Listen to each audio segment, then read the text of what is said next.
दिल्ली के रामलीला मैदान में कल से जमीयत उलमा हिंद में महमूद मदनी ग्रुप का 34वां सालाना सम्मेलन शुरू हो गया है। इस इजलास में कई अहम तजवीज पास किए जाएंगे। आपको बता दें कि आज शाम से ये जो इजलास कल शाम से शुरू हुआ था, इसका इख्तिताम 12 फरवरी को होगा। कल और परसों का दिन अहम रहने वाला है, जिसमें जमीयत से जुड़े ओहदेदारान खिताब करेंगे और यूनिफॉर्म सिविल कोड, सरकार के जरिए मदरसों को टारगेट करना, मुल्क में बढ़ती नफरत, इस्लाम और मुसलमानों के खिलाफ बढ़ते मुतनाज़ा बयानात, मुस्लिम पर्सनल लॉ जैसे मौजू पर चर्चा भी की जाएगी और तजवीज़ पास की जाएगी। इसके अलावा भी कई और मसाइल हैं जिन पर गौर व खौस इस दौरान की जाएगी। तो मौलाना महमूद मदनी ग्रुप की ओर से इस जलसे की शुरुआत की गई है। 3 रोज का ये जलसा है। गुज़िश्ता रोज ये शुरू हुआ, 12 तारीख तक चलेगा। आपको बता दें कि मुल्क में बढ़ रही मुसलमानों के खिलाफ जो ज्यादतियां हैं उन पर यहाँ चर्चा की जाएंगी। इसके अलावा जो मुस्लिम मसाइल हैं उन्हें उठाया जाएगा।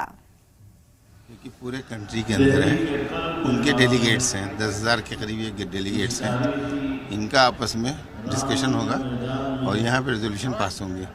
फिर ये रेजोल्यूशन जो 12 तारीख को जो पब्लिक सेशन होगा उसमें वो रेजोल्यूशन पढ़ाए जाएंगे।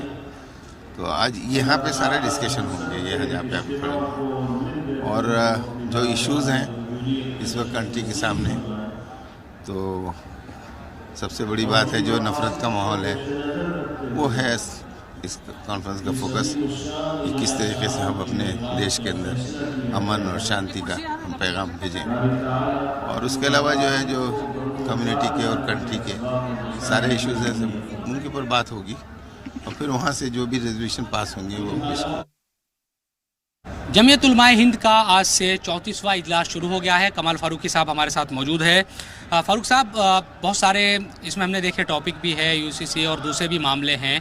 क्या लगता है किस तरह की चीज़ें रहने वाली है, क्या मैसेज देने की कोशिश होगी? हम मैसेज देना चाहते हैं कि हम इस मुल्क के बाशिंदे हैं और हम कॉन्स्टिट्यूशन के ऊपर बिलीव करते हैं और जो कॉन्स्टिट्यूशन ने हमको सेफगार्ड दे रखी हैं उनके आवाज़ हम बराबर उठाते रहेंगे और मुल्क के अंदर कोई भी इस किस्म का काम नहीं होने देंगे जो मुल्क की सालमियत ख़त्म हो और मुल्क का जो एक सेक्युलर ढांचा है उसके ऊपर कोई नुकसान आए। जमीयत उलमा इसके लिए बराबर आवाज़ उठाती रही है।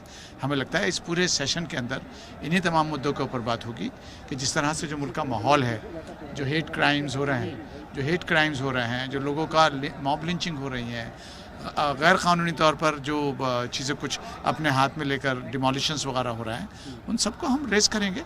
एक पॉइंट है, 3 दिन का हमारा सेशन है, इंशाल्लाह बात करेंगे। 3 दिनों तक ये चलेगा। लोग हम देख रहे हैं कि काफ़ी लोग आज भी आए हैं और कल भी और परसों भी।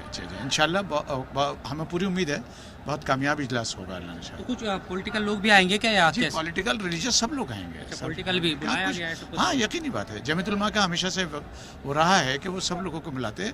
गैर मुस्लिम भी काफ़ी बड़ी तादाद में लोग बाग आएंगे, डिफरेंट रिलीजन के, क्रिश्चियनिटी के, हिंदुज़म के, बाकी और सिख भाई हमारे सब लोग आ रहे हैं। जो अलग अलग राजनीतिक पार्टियों से जुड़े हुए, मैं उनकी बात कर रहा हूँ, वो लोग भी, उनको भी मदऊ किया गया? मदऊ हमने काफ़ी लोगों को किया है। देखिए कौन कौन है।